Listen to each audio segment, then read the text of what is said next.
સાંસદ ગેનીબેન ઠાકોર આપણી સાથે જોડાયેલા છે. બનાસકાંઠામાં ગરમી તો ખૂબ પડી રહી છે, પણ રાજકીય ગરમી પણ ખૂબ વધારે છે. ગેનીબેન, સાડીના પલ્લુની રાજનીતિ થઈ રહી છે. જગદીશ વિશ્વકર્માના એ નિવેદન પર તમારી પ્રતિક્રિયા જોઈએ છે.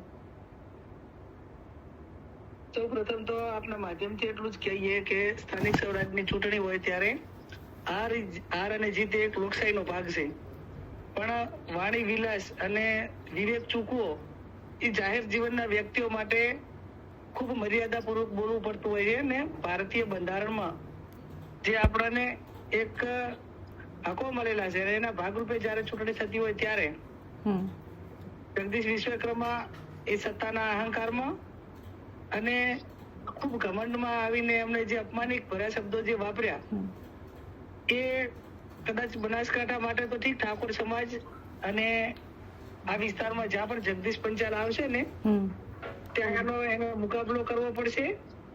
અને આવનાર સમયમાં એના માટે કરીને અમારે સામાજિક રીતે શું કરવાનું થાય એ પણ બધા સાથે મળીને કરશું.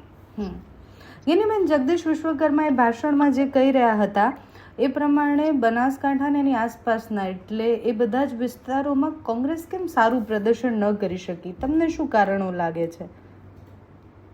જગદીશ વિશ્વકર્માને મગજ મન લાગે ઓલે બાળ બુદ્ધિ જેવું લાગે છે.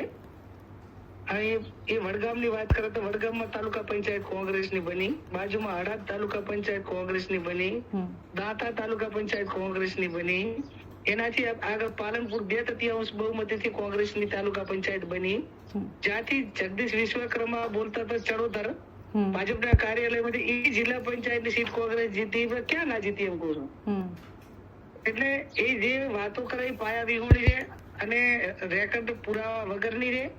આવું ઓથોરિટી કહું છું કે આટલી તાલુકા પંચાયતો અને આટલી જિલ્લા પંચાયતો અમે જીત્યા, અને જીત ને હારવું લોકશાહીનો ભાગ છે. એમાં થોડા આવા પપાટ કરીને સાડીના પલ્લા ઉધીને સીટો એમાં છે ને આવી બધી વાતો કરવાની હોય. એટલે એ સત્તાના ઘમંડમાં છે.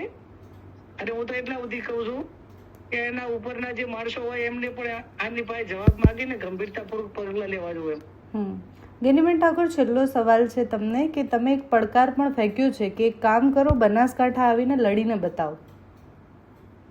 હા, આપના માધ્યમથી પણ 100% કહું છું કે જગદીશ વિશ્વકર્માને પાણી આપવું હોય ને તો બનાસકાંઠામાં કોઈ પણ સીટ લડે અને એની સામે લડવા માટે હું સક્ષમ છું.